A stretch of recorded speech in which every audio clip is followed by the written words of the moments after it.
હવે વાત કરીશું પોલીસ વર્સિસ પોલિટિક્સની।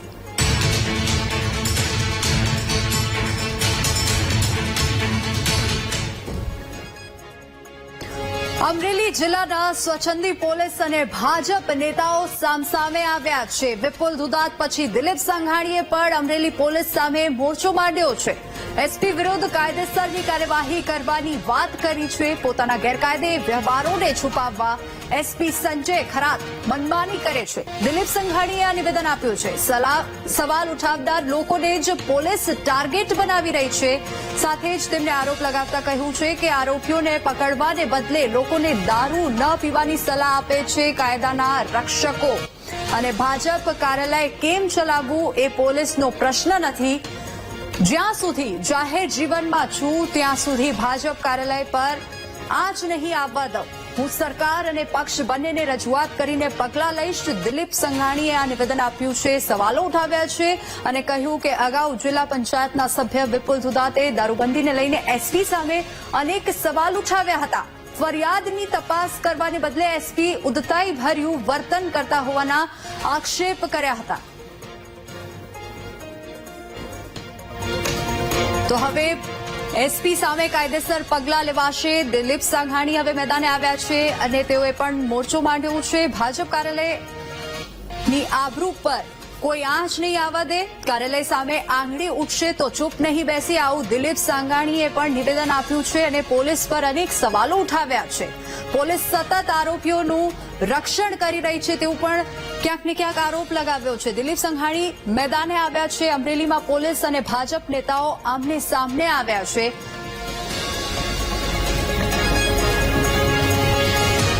અમરેલીની અંદર જાગેલો વિવાદ જે છે તે શમવાનું નામ નથી લઈ રહ્યો। ખાસ આ જે વિવાદ છે તેના પગલે જે આક્ષેપ પ્રતિ આક્ષેપ થઈ રહ્યા છે તેની વચ્ચે સહકારી આગેવાન અને દિગ્ગજ ભારતીય જનતા પાર્ટીના નેતા દિલીપ સંઘાણી આપણી સાથે જોડાયા છે, તેમની સાથે વાતચીત કરશું। સાહેબ, ફરી એકવાર અમરેલીની અંદર વિવાદ થઈ રહ્યો છે, આપ શું માનો છો? અને ખાસ આ જે ઘટનાક્રમ થઈ રહ્યો છે તેમાં વધુ ખેંચાઈ રહ્યું એવું લાગી રહ્યું છે, કારણ શું? વિપુલભાઈ દુધાત ના બાપુજી મગનભાઈ પણ જનસંઘની છેલ્લા દિવસો ગણાય ત્યારથી છેલ્લા મીન્સ કટોકટી આવી ત્યારે જનસંઘ ભાજપમાં, જનતા દળમાં, પછી ભાજપ બન્યું। એ દિવસોમાં ભાજપમાં હતા, જનસંઘમાં, પછી જનતા દળ આવ્યું અને ભાજપ બન્યું। ત્યારથી અમારી સાથે કામમાં જોડાયેલા છે। એમનો દીકરો વિપુલ આજે જિલ્લા પંચાયતમાં આગેવાની કર્યો છે। એ પરિવાર એવો છે કે હંમેશા સત્ય સાથે લડનારો રહ્યો છે। જિલ્લામાં કોઈના નામ લીધા વિના શરૂઆતમાં રેતી ખનન બાબતની, દારૂ વેચાય છે એ બાબતમાં એમણે રજૂઆતો કરી તો પોલીસે એમને ટાર્ગેટ બનાવીને થોડા સમય પહેલા પણ ઘેરવાનો પ્રયાસ કર્યો। એક બે દિવસ પહેલા પુનઃ રેતી ખનન અને દારૂ વિશે એને જ્યારે વાત કરી ત્યારે પોલીસ જાણે એ આરોપી હોય એવી રીતે એની સાથેનો વર્તાવ કર્યો। જે મેં વિગતો મેળવી પ્રમાણે એમની સાથે ગામના વેપારી અગ્રણીઓ, ભાજપના કાર્યકર્તાઓ ત્યારે રજૂઆત પોલીસ સ્ટેશન કરવા ગયા। એસપી ખરાત ત્યાં હતા। એમણે બે વાત ગંભીર કરી। એક તો ગામના વેપારી અગ્રણીઓ પણ એમની સાથે હતા, વિપુલભાઈ સાથે, કે દારૂબંધી કરવા માટે દારૂ વેચનારા અને બંધ કરાવવાની વાતો કરો છો, દારૂ પીનારાને બંધ કરવાનું કરો ને, દારૂ વેચનારને કેમ બંધ કરો છો? મને લાગે છે કે કાયદાના રક્ષક આવી ભાષા વાપરીએ એ લેશ માત્ર ઉચિત નથી। બીજી વાત, હિસાબ કિતાબની વાત કરીને કીધું ભાજપ કાર્યાલય કેમ ચલાવે છે આની પણ મારે ઇન્કવાયરી તપાસ કરવી પડશે। ભાજપ કાર્યાલય કેમ ચલાવવું એ એમને પૂછીને ચલાવવાનું હોતું નથી। આખા દેશમાં મમતા બેનર્જી એક ભાજપ કાર્યાલય ઉપર પોતાની શક્તિનો ઉપયોગ કરીને બંધ કરવા પ્રયત્ન કરે છે। એ મમતા રાજ અમરેલી જિલ્લામાં એસપી ખરાતના નેતૃત્વમાં બંધ કરાવવા માંગતા હોય ત્યાં સુધી અમે જાહેર જીવનમાં જીવતા છીએ કે હજી ભાજપ કાર્યાલય પર કોઈ પણ આંગળી ચીંધશે તો લેશ માત્ર સહન કરીશું નહીં. વિપુલ દુધાત એ ભારતીય જનતા પાર્ટીનો આગેવાન છે, કાર્યકર્તા છે, એક નિમિત્ત છે કાર્યકર્તા, પણ ભાજપ કાર્યાલય કેમ ચલાવવું એ તો ક્રમશઃ પદાધિકારીઓ બદલતા જાય, પણ ભાજપ કાર્યાલય અમારું શક્તિ કેન્દ્ર છે, અમારું આસ્થાનું કેન્દ્ર છે, અમારું પાવર હાઉસ છે. એને બંધ કરવા માટે કોઈ પ્રયત્ન કરે તો ચૂપ નહીં બેસીએ. અને હું અત્યારે બહાર છું પ્રવાસમાં, પણ અમરેલી જઈને જૂના કાર્યકર્તાઓથી માંડીને નવા કાર્યકર્તા જોડાયેલા ત્યાં સુધી ચૂંટાયેલા તમામ પ્રતિનિધિઓ સાથે ચર્ચા કરીને એક મહાસંમેલન કરીને ભાજપ કાર્યાલય બંધ કરાવવાની જે વાતો કરે છે અને ગુનાહિત પ્રવૃત્તિઓ, ચાહે રેતી ખનન હોય, ગુંડાગીરી હોય, દારૂના વેપાર હોય, એ ખુલ્લેઆમ ચાલતા હોય, જેની જવાબદારી બંધ રખાવાની છે ત્યાં પોતાનું મૂળ ટૂ બંધ રાખે છે અને ભાજપ કાર્યાલય બંધ કરવાની વાતો કરે છે. આવા એસપી અને એની સાથે સંકળાયેલા તમામ લોકો સામે પૂરી વિગતો લઈને જે જ્યાં પ્રવૃત્તિ ચાલે એ હું ભેગી કરીને સરકારમાં રજૂઆત કરીને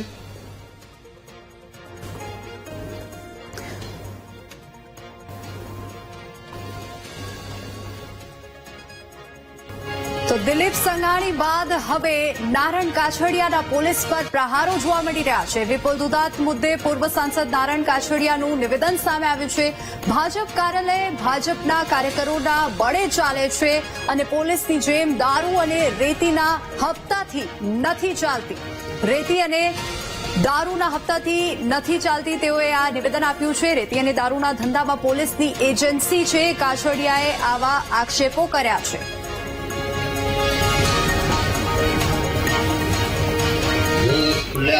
એસપી ને કહું છું કે પાર્ટી કાર્યાલય ભારતીય જનતા પાર્ટીનો કાર્યકર્તા પોતાની જાતે ચલાવે છે. બહુ થાય કદાચ તો બાર્ગેનિંગ કાર્યકર્તાની અંદર કરીને પણ ચલાવે છે, નહીં કે તમારી જેમ રેતીના કે દારૂના હપ્તા લઈ અને તમે જે એસો આરામ કરો છો એવું નથી. અને મારે ખુલ્લેઆમ કહેવું છે કે રેતી અને દારૂ એ કોઈ જો ધંધો કરતા હોય કે એના જે કોઈ પેલું આખો એજન્સી હોય તો પોલીસની છે, એમાં જરા પણ નથી શકતું. કારણ અને એસપી એવું કીધું કે દારૂ પીવાવાળાને, વિપુલભાઈને એવું કીધું કે દારૂ પીવાવાળાને તમે કહો એ બંધ થઈ જાય. એ જવાબદારી વિપુલભાઈ દુધાતની છે કે પોલીસની છે? પહેલા તો પોલીસને દારૂ જે વેચે છે ને એને બંધ કરાવો એટલે ઓટોમેટિક પીવાવાળા બંધ થઈ જાય. તમે દારૂના બુટલેગર પાસેથી હપ્તા લ્યો છો અને દારૂ પીવે એને પકડીને એની પાસેથી પણ પૈસા લ્યો છો. તો ભાજપ કાર્યાલય ભાજપના કાર્યકરોના બળે ચાલે છે. કાછડિયાનું પણ આ નિવેદન સામે આવ્યું છે. પોલીસની જેમ દારૂ અને રેતીના હપ્તાથી નથી ચાલતી. રેતી અને દારૂના ધંધામાં પોલીસની એજન્સી છે. કાછડિયાએ નિવેદન આપ્યું છે. અમરેલી ફરી આ મુદ્દાને લઈને ચર્ચામાં આવ્યું છે અને વિપુલ દુધાત પછી દિલીપ સંઘાણીએ પણ અમરેલી પોલીસ સાથે જે છે તે વાત હવે સામે આવી છે. એસપી વિરુદ્ધ કાયદેસરની કાર્યવાહી કરવામાં આવશે તેવી માંગ પણ ઉઠી છે. પોતાના ગેરકાયદે વ્યવહારોને છુપાવવા એસપી સંજય ખરાત અનેક કામો કરી રહ્યા છે. પૂર્વ સાંસદને લઈને ભાજપના નેતાઓ અને પોલીસ સામને સામને આવ્યા છે. ભાજપ પોલીસ પર વધુ એક ભાજપના નેતાએ આરોપ લગાવ્યો છે. પૂર્વ સાંસદે પોલીસ પર કર્યા ગંભીર આક્ષેપ. પોલીસ બુટલેગરો પાસે હપ્તા લેતી હોવાના આક્ષેપ લગાવવામાં આવ્યા છે. પૂર્વ સાંસદ નારણ કાછડિયા એસપી પર પ્રહારો કર્યા છે. ભાજપના નેતાઓ અને પોલીસ સામને સામને આવી ગયા છે. જિલ્લા પંચાયતના સભ્ય વિપુલ દુધાતે દારૂબંધીને લઈને એસપી સામે અનેક સવાલો ઉઠાવ્યા હતા. ત્યારબાદ હવે દિલીપ સંઘાણી પણ મેદાને આવ્યા છે. ફરિયાદની તપાસને બદલે એસપી દારૂને લઈને આરોપીનું રક્ષણ કરે છે અને વિપુલ દુધાત પછી દિલીપ સંઘાણીએ પણ અમરેલી પોલીસ સામે મોરચા માંડ્યા અને હવે જે રીતે નિવેદનો સામે આવી રહ્યા છે ત્યારે અનેક ચર્ચાએ જોર પકડ્યું છે. દિલીપ સંઘાણી બાદ હવે નારણ કાછડિયાના પોલીસ પર પ્રહારો જોવા મળી રહ્યા છે. વિપુલ દુધાત મુદ્દે પૂર્વ સાંસદ નારણ કાછડિયાનું પણ નિવેદન સામે આવ્યું છે અને ભાજપ કાર્યાલય ભાજપના કાર્યકરોના બળે ચાલે છે. પોલીસની જેમ દારૂ અને રેતીના હપ્તાથી નથી ચાલતી. રેતી અને દારૂના ધંધામાં પોલીસની એજન્સી છે. કાછડિયાએ પણ આ નિવેદન આપ્યું છે. નારણ કાછડિયાનું આ નિવેદન સામે આવ્યું છે. જ્યાં સુધી જાહેર જીવનમાં છું ત્યાં સુધી ભાજપ કાર્યાલય પર આંચ નહીં આવવા દઉં, આ દિલીપ સંઘાણીએ પણ નિવેદન અહીંયા આપ્યું છે. હવે અહીંયા અનેક સવાલો ઉઠે છે કે પોલીસ કેવી રીતે આ આખા મામલામાં આવી છે અને ભાજપના નેતાઓ જે મેદાને આવ્યા છે આગળ કઈ પ્રકારની કાર્યવાહી થશે તે જોવાનું રહેશે. તો આ જ મુદ્દે ચર્ચા કરવા માટે નારણ કાછડિયા પોતે આપણી સાથે ફોન લાઈન પર જોડાઈ ગયા છે. સર, આપનું ખૂબ ખૂબ સ્વાગત છે. સર, આ મુદ્દે આ મુદ્દાને કેવી રીતે જોઈ રહ્યા છો? શું પ્રતિક્રિયા આપની? મેડમ, પ્રતિક્રિયા કઈ નથી. જે 2 દિવસ પહેલા બનાવ બન્યો વિપુલભાઈ દુધાત, જે અમારા એક ભારતીય જનતા પાર્ટીના જિલ્લાના આગેવાન છે અને અમારા શિક્ષણ સમિતિ જિલ્લા પંચાયતના પૂર્વ ચેક છે અને એમના ફાધર પણ 2005 થી 2010 જયારે હું જિલ્લા પંચાયતનો પ્રમુખ હતો ત્યારે મારી જોડે એમના ફાધર પણ જિલ્લા પંચાયતના બાંધકામ સમિતિના ચેરમેન હતા. હવે વિપુલભાઈ દુધાતનું જે ઘર છે મેડમ, એ જનસંઘથી લઈ એટલે કે ભારતીય જનતા પાર્ટીની સ્થાપના 1980 થઈ, ત્યાં એક પહેલાથી સંપૂર્ણ રીતે ભાજપ સાથે જોડાયેલું ઘર છે. સુખી સંપન્ન ઘર છે અને વર્ષોથી એક સમય જયારે ભારતીય જનતા પાર્ટીની શરૂઆત થઈ ત્યારે ગામડાઓમાં ક્યાંય નહોતું, ત્યારે એ ઘર ભારતીય જનતા પાર્ટી સાથે જોડાયેલું હતું. અને આજે વિપુલભાઈના ભાઈ હરેશભાઈ દુધાત એ પણ એસપી તરીકે આજે નોકરી કરે છે અને સુખી સંપન્ન ઘર છે.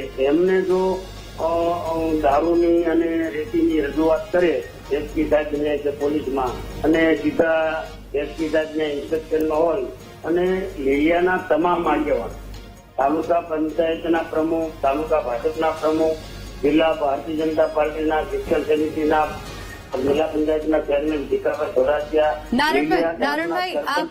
નારણભાઈ આપ જોડાયેલા રહેજો અમારી સાથે. વીરજી ઠુમ્મર કોંગ્રેસ નેતા જોડાઈ ગયા છે આ જ મુદ્દે ચર્ચા કરવા માટે. સર, આપનું સ્વાગત છે વીટીવી ન્યૂઝ પર. વીરજીભાઈ, અત્યારે જે ભાજપના નેતા, સત્તા પક્ષના નેતાઓ જે પ્રહારો કરી રહ્યા છે, આ પહેલા અમરેલી પોલીસ લેટરકાંડમાં પકડાઈ સામે આવી, એ પણ એને લઈને ચર્ચામાં રહી હતી. હવે આ મુદ્દાને લઈને ચર્ચામાં ફરી એકવાર આવ્યા છે. આપ શું કહેશો સર આના વિશે? પ્રહારો કરી રહ્યા છે. હું એને અભિનંદન આપીશ કે અમરેલી જિલ્લાના બચાવ માટે નેતાઓ આગળ આવ્યા છે. અમે તો અનેક વખતથી ડાયરો નાખી, લાંબા સમયથી ડાયરો નાખી. અમરેલી જેલો ભેળાઈ ગયો છે, સત્તાખોરીમાં નંબર 1 બન્યો છે. ભારતીય જનતા પાર્ટીના મનીષ વઘાસિયાને રાત્રે મારવામાં આવે, આખી રાત મારવામાં આવે, એવું તેવું દિલીપભાઈ પોતે શું કર્યું, કાલે નહીં માર્યું. અને એમને કહીને કહેવામાં આવે કે નારણભાઈનું તમે નામ આપો, દિલીપભાઈનું નામ આપો. પોલીસ પાછી એમ કે તમારી કાર્યાલય કેમ ચાલે છે તમે જાણો છો. એનો અર્થ એવો કે 40 લાખ રૂપિયાનો હપ્તો જે કૌશિકભાઈને ચૂકવાય છે એની કરતા પાછા ભારતીય જનતા પાર્ટીની કાર્યાલય ચલાવવા માટે બીજા ચૂકવે છે. ત્યારે નારણભાઈ જેવા સિનિયર નેતા જે 15 સ્થાન સુધી છે, દિલીપભાઈ જેવા સિનિયર નેતા જે કોઓપરેટિવ દુનિયાની નંબર 1 સ્થાન ધરાવે છે, એવા વ્યક્તિ છે ભારતીય જનતા પાર્ટી ઉભું કર્યું છે પાયામાંથી. વિપુલ દુધાત છે એમના પૂજ્ય પિતાશ્રીને જનસંઘ સાથે જોડાય. આવા લોકો સાચી વાત કરે છે તો એને દબા માટેનો પ્રયાસ ચાલે છે. હપ્તાખોરી નંબર 1 બન્યો છે. 220 કરોડ રૂપિયાનો અમરેલીમાં ડ્રગ્સ પકડાય, ગલીએ દારૂ વેચાય, રાજુલામાં જ્યાં ત્યાં બિયરની બોટલો રખડતી હોય એવી મળવા મળે, રોડ ઉપર ફરતી રખડતી મળવા મળે. એમાં જે તો નકલી બોટલો પડી હોય છે, કાચની બોટલો પડી હોય છે, ત્યાંની રેકડીઓ લારીઓ લઈને વેચવા નીકળે છે. આ પ્રકારની પરિસ્થિતિ જ્યારે અમરેલી જિલ્લો ભેળાઈ ગયો છે. આ ડીજીને પણ પત્ર આ બાબતમાં અનેક વખત મેં રજૂઆત કરી છે, મુખ્યમંત્રીને પણ અનેક વખત રજૂઆત કરી છે. અહીંના આઈજી આજે અમરેલીમાંથી એમને પણ રજૂઆત કરી છે. હવે પોલીસના કોન્સ્ટેબલો અમારી નાની દીકરીને ઉપાડી જાય, આ પ્રકારની પરિસ્થિતિ નિર્માણ થઈ છે. મારે અભિનંદન આપવા છે નારણભાઈને, ડોક્ટર કાનાબાને, ડોક્ટર રૂપાલા સાહેબને અને દિલીપભાઈએ કે અમરેલી જિલ્લા ડોક્ટર જીવરાજ મહેતાના સપનાનો અમારી જિલ્લાને બચાવવા માટે તેઓ હવે આગળ આવ્યા છે. એમણે આંખ ઉઘડી છે. એમના પાર્ટીથી કદાચ પ્રેશરમાં હોય બોલી ન વીરજીભાઈ આપણી સાથે આ જ મુદ્દે નારણભાઈ બી સાથે જોડાયેલા છે. નારણભાઈ, વીરજીભાઈ એવું કહે છે કે તમામ નેતાઓ આ સામે આવે છે એનું અભિનંદન તો કરે છે, પરંતુ અનેક એઓએ આક્ષેપો પણ કર્યા છે કે રાજ્યમાં ગુનાખોરી સતત વધી રહી છે, આપ શું કહેશો સર? મેડમ, ગુનાખોરી વધી રહી છે. જે સરકારનું કામ સારી રીતે કરે છે એમાં કોઈ શંકા નથી, પરંતુ અમરેલીની અંદર જે દારૂ અને રેતીની રજૂઆત થઈ છે, આજે આની પહેલા પણ અગાઉ પણ કેટલી વાર રજૂઆત થયેલી છે. અને જે રીતે તમને જો એસપી સાહેબના ઇન્સ્પેક્શનમાં લીલિયાના આગેવાનો 10 થી 15 જણા એમને મળવા જાય અને રેતી અને દારૂ વિશે રજૂઆત કરે, તો એસપી એમને ઉપરથી જે રજૂઆત કરવા જાય એમને ખરેખર સાંભળવા જોઈએ. જે આગેવાનો છે તે દરેક સમાજના આગેવાનો છે, એમને સાંભળવાને બદલે સામેથી આક્ષેપો એસપી કરે કે તમારી કાર્યાલય કેવી રીતે ચાલે છે એની મારે તપાસ કરવી પડશે. કઈ રીતની વાત છે કે તમને રજૂઆત કરે, તમે ઇન્સ્પેક્શનમાં જાઓ છો અને જે લોકોના પ્રશ્નો સાંભળવા જાઓ છો, તો તમે સામેથી તમે રજૂઆત કરવા આવે એને ઉપરથી તમે કોમતદાર બનાવો છો અને ઉપરથી બધા એવું કહે છે કે તમે તમારા ગામમાં રેતીના ઢગલા પડ્યાથી વિપુલભાઈના જે એવું નિવેદન અપાવો, એવું લોકોને જબરદસ્તી કરાવે. ત્યારે મારે એટલું જ કહેવાનું છે કે આજે જે અમરેલીની અંદર દારૂ ખુલ્લેઆમ વેચાય છે એમાં જવાબદારી સરકારની નથી, તંત્રની છે. સરકાર તો પ્રેશર કરે જ છે, પણ અહીંયા જે એસપી અને જે વ્યવસ્થાઓ ઉભી થઈ છે તંત્રની, અચ્છા, સરકાર તો પ્રેશર કરે છે, તંત્રની જવાબદારી છે, તો તંત્ર અત્યાર સુધી શું કરી રહ્યું હતું? તંત્રને જોવાનું છે ને, એટલા માટે તમારે તંત્રની સામે અમારે આવવું પડે છે કે તંત્રની જવાબદારી આવે છે કે ભાઈ આટલું ખુલ્લેઆમ દારૂ ખુલ્લેઆમ ખનન થાય છે.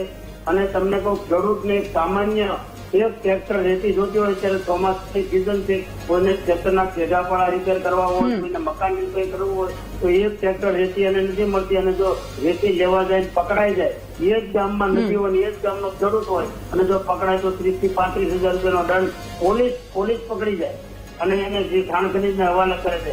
ત્યારે આ તમને કહું કે રાતને દિવસ પોલીસના નજર સામે ડમ્પરો હાલે છે અને બેફામ રીતે ચાલે છે. અને આજે અમે અનેક વાર રજૂઆત કરેલી છે,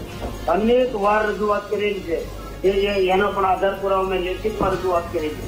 એસપી ને આઈજી ને બધાને રજૂઆત કરી છે, છતાં પણ એમાં કોઈ જાતનો ફરક નથી પડતો. જી નારાયણભાઈ, વીરજીભાઈ આપણી સાથે જોડાયેલા છે. વીરજીભાઈ, નારાયણભાઈએ પણ આવું કીધું, આપ શું કહેશો?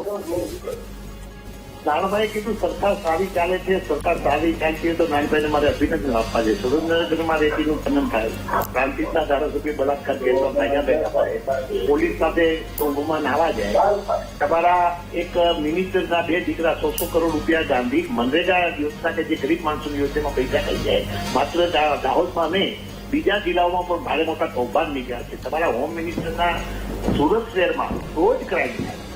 કેટલા દીકરા દીકરીઓને કે જવા જાય ત્યાં કોઈ ફરવા જાય તો પણ બોટ કાંડ થાય, બીજા કાંડ થાય. ત્યારે હવે પાછા પરિપત્ર કરવામાં આવે છે કે હવે આ કોઈ વિદ્યાર્થીને ફરવા લઈ ગયા હોય તો તમારે મંજૂરી લેવી પડે. એટલે તંત્ર આખું આટી ગયું છે, બોલી શકતા નથી, પાર્ટી લેવલે કદાચ ન બોલી શકતા, છતાં પણ મારે દિલીપભાઈને રૂપા. વીરજીભાઈ, વાત અત્યારે અમરેલીની થઈ રહી છે, આ મુદ્દાની બેન વાત અમરેલી ને નાનભાઈ કાટડિયાએ સરકાર સારી ચાલે એમ કહ્યું, ત્યારે મારે આપવું પડે ને. ના, પણ તમે અત્યારે વડોદરા હરણી બોટ કાંડ અને બધી વાતો વચ્ચે લાવો છો. સરકાર સારી ચાલતી હોય, હમણાં વડાપ્રધાન આવ્યા હતા, એના મંત્રીના 2 દીકરા 100 કરોડના કૌભાંડમાં પકડાયા છે. અમિતભાઈ રોજ પલાડા રાખે છે મારા કોંગ્રેસ પક્ષના નેતા. ત્યારે નાનભાઈ સરકાર સારી ચાલે છે તો એનો મારે જવાબ આપવો પડે. બિલકુલ તમે જવાબ આપો, પણ અત્યારે અમરેલીના મુદ્દે આપો સર. અમરેલીના મુદ્દે સર જવાબ આપો. અમરેલી તો અમારું સંપૂર્ણ ભેળાઈ ગયું છે. 220 કરોડની ડ્રગ્સ પકડાય, ગલીએ ગલીએ દારૂ વેચાય, બોટલનો રોડ ઉપરથી રખડતી રેગ્યુલરમાં તમે ફરવા નીકળો, તમે આપણી ટીવી ચેનલને મોકલો. અને ત્યાં હમણાં જે પૂર્વ ડીવાયએસપીનો ફોન આવ્યો મને કે વિજીભાઈ જી ઠીક છે, મોકલો. આ પ્રકારની પરિસ્થિતિ અમરેલી તો ભેળાઈ ગયું છે. ડોક્ટર જીવરાજ મહેતાનો જિલ્લો અમે વીરજી અમને શરમ આવી રહી છે. જી વીરજી ઠુમ્મર, આભાર, આપ અમારી સાથે ચર્ચામાં જોડાયા. તો કોંગ્રેસ નેતા વીરજી ઠુમ્મરે પણ એસપી પર અનેક આક્ષેપો કર્યા છે.